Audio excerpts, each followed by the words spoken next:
à tous, alors nous sommes aujourd'hui le dimanche 30 juillet 2017, il est actuellement presque 14h, dans un quart d'heure.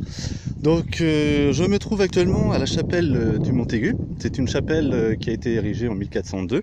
En fait c'est un reste d'ermitage puisque c'est une communauté religieuse qui s'était établie au Moyen-Âge sur cette butte, puisqu'on parle de butte ici dans le paysage. Et donc ces buttes qui sont assez relevées forment des massifs tout autour.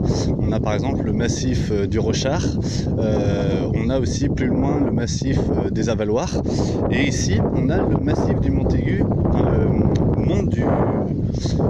la butte du Montaigu, pardon.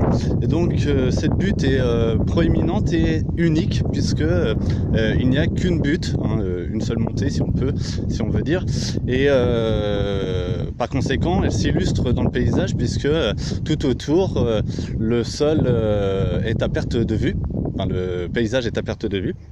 Et donc on peut avoir un point de vue phénoménal sur tous les alentours. On peut même voir par beau temps et par temps clair jusqu'au Mont Saint-Michel. Alors comme vous pouvez le voir sur ce panorama que je vous présente, eh bien on peut voir tout le paysage qu'on est censé voir, donc à la fois la Mayenne mais beaucoup plus loin avec le Mont Saint-Michel sur la gauche ici de la vidéo. Donc je vais essayer de voir si on peut le trouver. Ça m'étonnerait parce qu'il y a un peu de brume au fond, mais c'est vrai que je suis venu il y a très longtemps et on pouvait voir le Mont Saint-Michel avec de bonnes jumelles. On peut d'autant plus le voir par ici.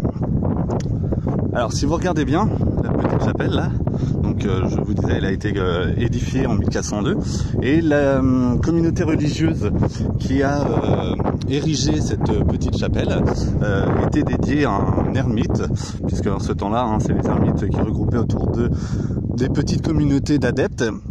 On parle de disciples aussi parfois, comme pour Jésus.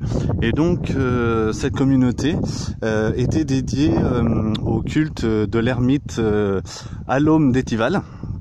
Alors bon, vous ne retiendrez peut-être pas le nom, mais c'est un principe un peu comme aujourd'hui, on parlerait peut-être de secte ou de communauté type avec certains moines bouddhistes qui attirent autour d'eux et qui agrègent en Asie des adeptes, des communautés d'adeptes tout autour d'eux, avec des fondements bouddhistes, mais parfois des